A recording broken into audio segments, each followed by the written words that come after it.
Pay attention to this security camera footage. 2:14 a.m.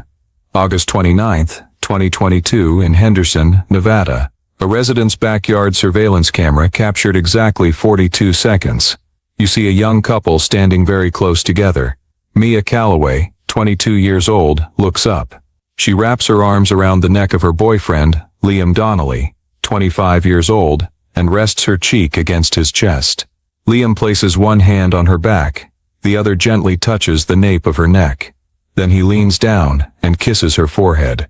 A light, slow, intimate kiss that needs no explanation. Mia smiles. Liam says something that makes her tilt her head and laugh softly, while he looks at her with softened eyes. Behind them, through the kitchen glass door, you can see the silhouette of Karen Donnelly, 46 years old. She stands there, not stepping out, just watching.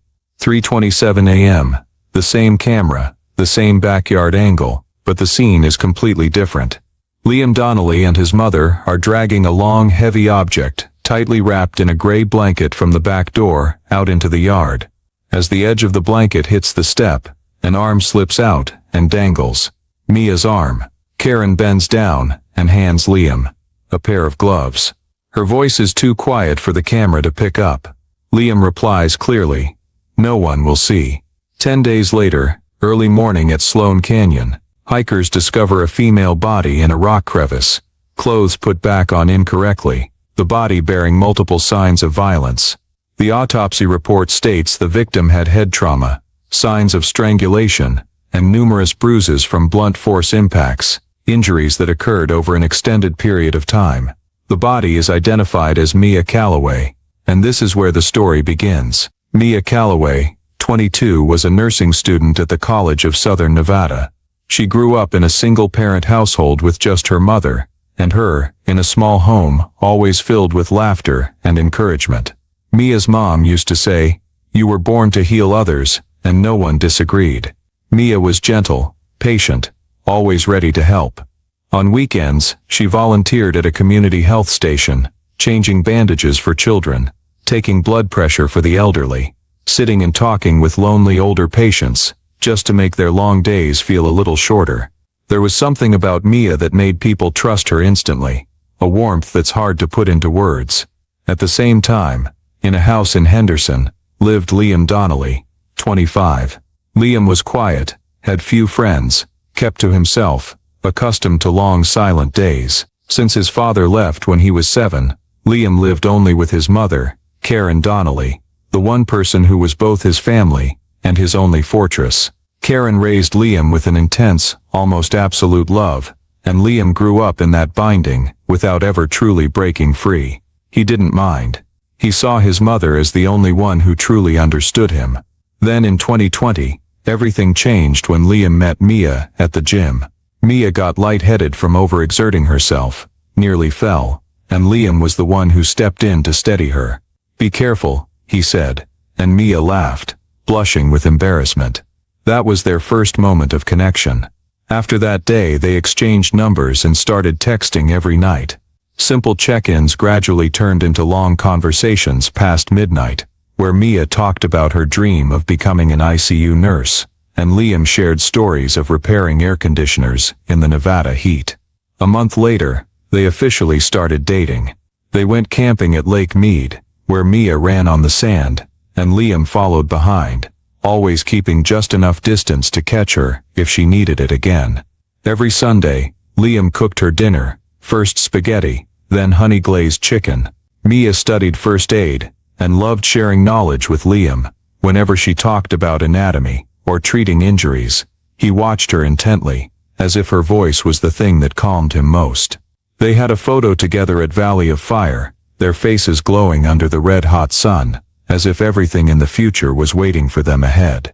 At first, Karen Donnelly really liked Mia. She treated Mia like a daughter.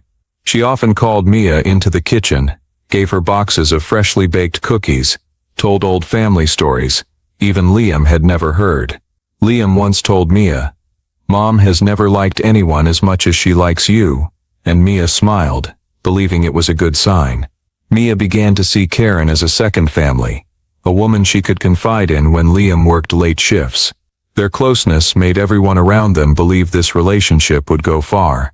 Then the bond between Mia and Liam grew deeper and deeper. There were nights when Mia worked late, too tired to drive home, and Liam said, "Stay, I'll cook something for you." She slept over at his house, tidied his room a little, dusted the shelves, organized the medicine cabinet, helped Karen in the kitchen in the morning. Liam gave Mia a small teardrop necklace and said, "I've never loved anyone the way I love you." The words made Mia cry when she got home.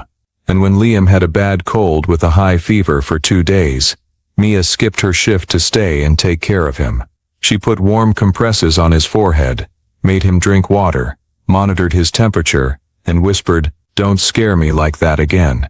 When his fever broke, Mia sat by his bed, so exhausted she fell asleep with her head on his arm. In those moments, everyone could see the real love between the two young people. They talked about the future, finding a small apartment after Mia graduated, maybe close to the hospital where she wanted to work. One evening, Mia held Liam's hand, looked straight into his eyes, and said, "Next year, I want to start a little family. Do you want that?" Liam didn't answer right away. He just held her very tightly, for a very long time. That moment, two young people thinking their lives were only just beginning. No one knew what lay ahead would take a completely different direction. But as the relationship deepened, the first cracks began to appear, at first very small, enough that Mia didn't notice, but big enough to change Liam. He asked where she was, who she was with, why she took a few minutes to reply. She thought it was just caring, but then Liam demanded she keep location sharing on all the time. When Mia turned off notifications to study for exams, Liam bombarded her with messages. "Are you avoiding me?" During video calls, if he saw a male friend walk past behind Mia, Liam immediately asked, "Who's that? Were you smiling at him?" Jealousy appeared quietly, seeping in like spreading ink. At the same time, Karen Donnelly changed in a different direction. The initial friendliness, cookies, family stories, warm hugs, was replaced by longer, colder stares. Karen watched Mia as if evaluating an intruder, when she arrived, when she left, how long she sat next to Liam. One evening, while Liam was washing dishes, Karen said very softly, "She's just using you to escape poverty." Just one sentence, enough to plant doubt in Liam, that he didn't know where to place. Right then, Mia entered her final exam preparation phase. She lost sleep, felt exhausted, texted less, got busier. For Mia, that was normal nursing student life. But for Liam, it was a sign she was drifting away. He asked, "Why are you so cold today?" Mia said she was just tired. Karen said, "She's leaving you. I can see it." And Liam believed her. One evening, Mia left her phone on the table to get water from the kitchen. When she came back, Liam was holding her phone, scrolling through messages. Mia snatched it. "What are you doing?" Liam said he needed to know the truth. Mia got angry and demanded to go home. Liam slammed his fist into the wall, the sound echoing through the room. From the staircase, Karen stood looking down, not intervening. After that night, Liam began slipping into clear instability. He panicked whenever Mia said she was busy. He cried when she hung up early. And when Mia said, "I need a few days to focus on exams," Liam heard, "I want to leave you." Karen held her son's head against her shoulder, speaking words that were half comfort, half hypnosis. "You can't let her hurt you." From then on, the conversations between mother and son changed. They sat in the kitchen late at night, discussing in half sentences, "If she leaves you, we can't let that happen. There's only one way." Those fragments came together into a shared thought. Mia was going to leave, and they had to stop it at any cost. That thought started as fear, then became desperation, and finally slid into something else, a direction neither of them said outright, but both understood. When they began calling it a vague phrase, the final solution, the line between hurt and violence, had almost ceased to exist. On the evening of August 17th, 2022, around 9:12 p.m., Liam sat dazed at the dining table, after a small argument with Mia, his eyes still red from tension. Karen approached, placed her hand on her son's shoulder, and said, "If she hurts you, She doesn't deserve to live in this life. Not a threat. Just a simple truth she believed was right. And Liam listened. From that night, everything shifted. At 11 p.m., Liam opened his laptop. He typed search after search with slightly trembling, but unrelenting hands. Clean blood from carpet. How police track phones. High-temperature garbage disposal. Anonymous domestic travel. Each line was a step further from himself. In the bedroom, Liam took out an old coil of rope once used to tie things, placed it next to a pair of gloves, and a thick gray blanket. He folded them neatly, as if this were just preparation for another repair job, not a crime. At midnight, he walked around the house, unplugging the cameras in the living room and hallway. He checked twice, 3 times. What he didn't know, the backyard camera, the one belonging to the neighbor, was still recording, still pointed straight at the back door, still capturing the sound of the door opening every time someone stepped out. While Liam prepared step by step, Mia had no idea. On August 18th, 3:47 p.m., Mia sat in her dorm with piles of clinical review materials. She texted her best friend, "Going to Liam's tonight. I think we've made up." When her friend replied, "If you're tired, don't go," Mia just sent a heart emoji. 4:22 p.m., Mia stopped by the supermarket to buy Liam's favorite lasagna. She played the playlist Liam sent her in 2020, songs that reminded her of when they first fell in love. In Mia's mind, tonight would be simple: dinner, talk, then watch a movie together. She didn't know Liam's Google searches were in his browser history, didn't know the rope was in his closet, didn't know Karen had been watching the plan for days. 6:03 p.m. Karen stood behind the kitchen glass door, observing the entrance. Her eyes no longer looked like a worried mother's.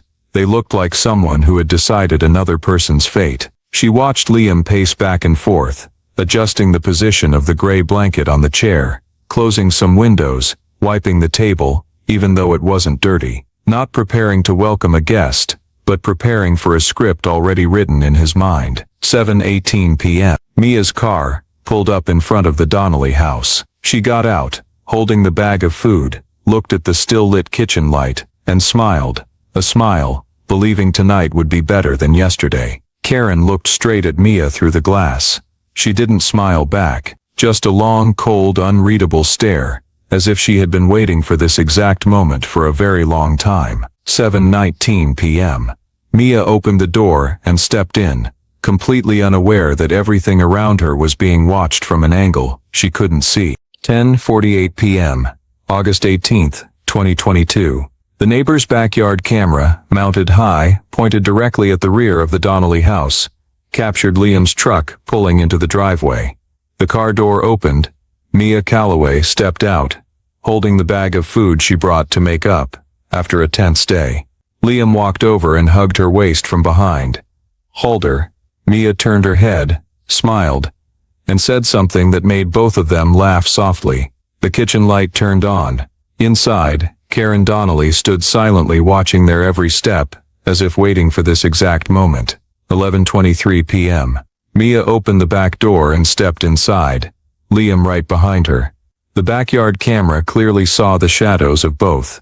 Mia wrapped her arms around Liam's waist once more, before they disappeared into the kitchen. But the camera still captured Karen, right at the glass door, not leaving her line of sight. Everything after that happened behind the curtains, but the echoes carried out loud enough for the camera to pick up. 12:04 a.m. Voices rose, at first low, then clear and tense. Mia said she needed to leave early to prepare for her clinical review the next morning. "I have to go," she said, her voice starting to sound tired.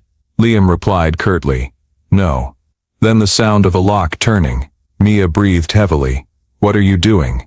A chair scraped hard across the floor. Something fell onto the table. Everything began to veer off its normal course. 12:17 a.m.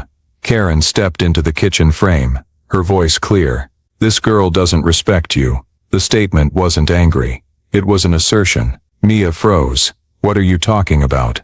But Karen didn't answer. She just looked at Liam. A very long, very heavy look, as if pushing him toward the only choice she had already accepted in her heart, long before. 12:25 a.m. A loud impact echoed into the yard. Liam had pushed Mia against the wall. Mia screamed, a short, pained, surprised cry. Then the clatter of a picture frame falling. Karen's shadow flashed past the back door, her hand reaching up to lock the latch, blocking Mia's escape. No. Her voice was low, firm. Mia begged, "Liam, stop. Let me go home." But the sound of rapid footsteps cut off her plea. 12:32 a.m. This was when the cruelty no longer hid. Mia ran toward the back door, hands trembling, but Liam grabbed her wrist, yanked hard, making Mia fall and hit her elbow on the tile floor. Mia groaned, tried to crawl toward the door. Liam pinned her back, his hand tightening around her neck. Mia struggled, clawed hard at Liam's arm to break free, leaving long, bright red scratches on his skin. "Let go, Liam." Her voice grew hoarse. Karen stepped over, bent down to hold Mia's legs, her grip cold and precise, while Liam continued to squeeze. Mia's breathing became ragged. Her feet kicked against the tile. Her hands flailed desperately, searching for anything to hold onto. "Liam, don't." Those were Mia's last words. 12:50 a.m. Mia's body gradually went still, but Liam didn't release immediately. Karen's voice appeared, cold, "Clean it up. No one can find anything." 1:40 a.m. The mother and son began cleaning the scene. The sound of dragging a body echoed into the yard. Liam and Karen hauled Mia upstairs. The camera couldn't see, but the sounds were clear. Heavy object being pulled, labored breathing, things falling. In Liam's bedroom, they removed Mia's clothes and redressed her incorrectly to stage a false scene. Liam used bleach-soaked towels to wipe blood from the wall. Karen mopped the floor. The gray blanket was spread on the floor. Mia's body was placed in the middle. Liam wrapped the blanket around her. Karen held the ends so he could tie it with rope. The actions were precise, sequential, as if they had rehearsed them in their minds. 3:27 a.m. The backyard camera captured the mother and son opening the back door and dragging the heavy blanket bundle outside. Liam pulled the head end. Karen pulled the feet. As they stepped down the stairs, an arm slipped out and dangled. Mia's arm. The camera saw it clearly. 4:05 a.m. Sloan Canyon. The Donnelly family pickup truck stopped at the edge of a dirt road. The sky was pitch black. Dry wind whipped the bushes. Liam and Karen dragged the blanket down into the ravine. The blanket slipped from their hands, rolled a few times before catching between two rock outcrops. Liam stood looking, breathing long and heavy. "No one will find her," he said. Karen nodded, arms crossed over her chest. "I told you." They returned to the truck, closed the doors, and drove off into the night. Both believed all traces had been erased.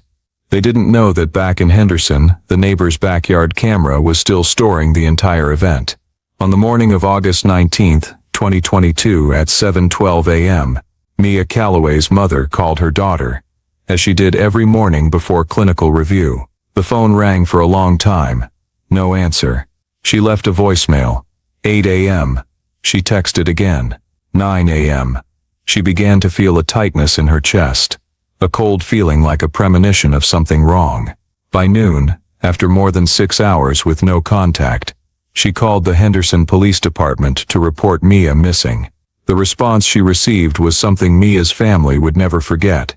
"We need to wait 24 hours before opening a case." That was no longer standard police procedure, but in some places it still lingered as an old, slow, cruel habit. Mia's family waited, but they didn't sit idle. They called friends, called the school, went back to Mia's apartment, went to Liam Donnelly's house at 3 p.m. No one answered the door. Curtains drawn. Liam's truck wasn't in the driveway. They knocked again and again, but only thick silence answered. On the morning of August 20th, police finally opened a missing person file and began gathering information. A few hours later, when police knocked on doors around the Donnelly neighborhood, one resident pointed to their backyard camera. "That camera points right at that house." At 10:26 a.m., lead detectives opened the footage from the night of August 18th. It took only 14 seconds for them to realize this was no longer a missing person case. In the video, they saw Mia enter the Donnelly house at 11:23 p.m., hugging Liam from behind, and then at the 3:27 a.m. mark, they saw what turned the case into a major crime, Mia's hand slipping out of the gray blanket, as Liam and Karen dragged the body into the yard. Clear, sharp, undeniable. The footage was sent to the homicide unit at 10:43 a.m. 6 minutes later, a search warrant was approved. Police breached the back door of the Donnelly house. The smell of bleach still lingered in the air like a thin mist. In the living room, they found towels soaked with streaked liquid. In the hallway, they discovered long drag marks from the stairs to the back door, evidence of a body being pulled. In Liam's bedroom, they shone flashlights straight at the wall and saw countless tiny specks like dust. But when forensics used wide-angle lighting, those specks revealed themselves as fine impact spatter, blood droplets. On the floor were faint knee drag marks from someone bracing against the tile. On the edge of the dresser, a long strand of Mia's hair. On the bed rail, a blood smear wiped but left over in the wood grain. In the bathroom, forensics found 2 elliptical blood drops, evidence Mia had tried to grip the sink to stand up. And most importantly, in the laundry room trash, were a pair of rubber gloves. Testing showed the inside had Liam's epithelial cells, the outside had Mia's DNA. But the detail that chilled investigators to the bone was on Liam's arm, clearly captured by the camera, long scratch marks. Swabs from the scratches matched Mia's DNA, 100%. The crime had nowhere left to hide. When police tracked phone signals, they found Liam and Karen left Nevada at 4:48 a.m. on August 19th. The Donnelly family pickup was caught on traffic cameras on I-40 heading toward Arizona. The mother and son stopped at a gas station in Winslow. After that, they vanished from public cameras, until an automatic license plate reader, ALPR, captured their vehicle in Flagstaff on August 22nd at 9:03 a.m. Police moved in. Liam was driving, Karen in the passenger seat. They were arrested without resistance. Karen asked one single question. "Did you find her?" In the interrogation room, Liam sat with his head down on the table, hands shaking, voice choked. His first words, "Mom told me to do it." Karen immediately countered. "He's lying. That girl attacked him first." The two gave conflicting statements, each building their own version of reality. But the truth didn't depend on their words. The truth was in the camera footage. When the prosecutor played the clip in front of Liam, he collapsed, as if his entire skeleton had been removed. When Mia's hand slipped from the blanket, Liam burst into tears, while Karen turned her face away, as if she had watched that scene hundreds of times in her mind. In court, the 2-minute CCTV playback left the entire courtroom in heavy silence. Mia's mother collapsed in her seat when she saw her daughter enter the Donnelly house alive for the last time, and then dragged out just hours later. The jury took less than 4 hours to reach a verdict. Karen Donnelly sat motionless throughout the trial, face showing no emotion. When the judge read, "Life imprisonment for accomplice to first-degree murder," she only closed her eyes for a second, then opened them, as if the sentence was no surprise. Liam cried when he heard his sentence, life imprisonment without parole. As he was led out in handcuffs, Mia's mother stood up suddenly and screamed, "Why my daughter?" And Liam turned his head, for the first time seeing the real consequence of what he had done. In the moment the verdict was read, the courtroom seemed to freeze. Mia's mother, who had sat for days with her daughter's photo held to her chest, collapsed on the spot. Court staff rushed to support her, while Mia's family stood around, holding hands as if trying to keep each other from shattering. For them, justice came too late, and too cruel. Because the person named in the charges wasn't just a victim. Mia had been the light in that small 2-person home, the girl who smiled every time her mother told old stories, the one who always said, "I'm okay, Mom, don't worry." Mia's friends gathered outside the courthouse, many still unable to believe what the camera showed. Everyone said the same thing. Mia loved Liam with all her heart. She trusted him, trusted his family, trusted the future they had once drawn together. No one thought the person Mia loved, and trusted would be the one to end her life. As for Karen, Liam's mother, she sat straight-backed as she was led away, eyes fixed forward, without blinking, without remorse. Some reporters later wrote that her face as she left the courtroom showed no emotion whatsoever. Liam was different. As he was handcuffed and walked down the hallway, he turned to look at Mia's mother, who had just been helped up after fainting. His eyes held only one thing: emptiness. The emptiness of someone who finally understood, but far too late, that there was no way back. What made this case so shocking wasn't just the brutality Mia endured, but the quiet lesson hidden behind the entire story. Violence doesn't start with a blow. It starts with a text, asking, "Where are you?" It starts with a demand, "Send me your location." It starts with jealousy disguised as caring. It starts with whispers in the ear of someone already fragile, "She's going to leave you." And often the most dangerous person is the one you trust the most. Mia wasn't afraid of Liam. She loved him. She thought he was just stressed. She didn't see the danger in Karen's eyes. She didn't know Liam's Google searches showed he was going too far. And she never imagined that the night she brought food to his house to make peace would be the night she walked into a place she would never leave. But there was one witness that doesn't lie. One witness that never tires. One witness that can't be manipulated by statements, tears, or panic. The neighbor's backyard camera. It saw Mia step into Liam's arms. It heard her plead for help. It saw her body dragged out hours later. It spoke for Mia when she could no longer speak for herself. Finally, when a detective was asked what made this case break so quickly, he gave one simple answer: Liam and Karen thought they were safe. They didn't know the camera recorded everything. Thank you for following this haunting story to the end. If you found it helpful, don't forget to subscribe so you don't miss the next cases. See you in the next video, and please always stay safe.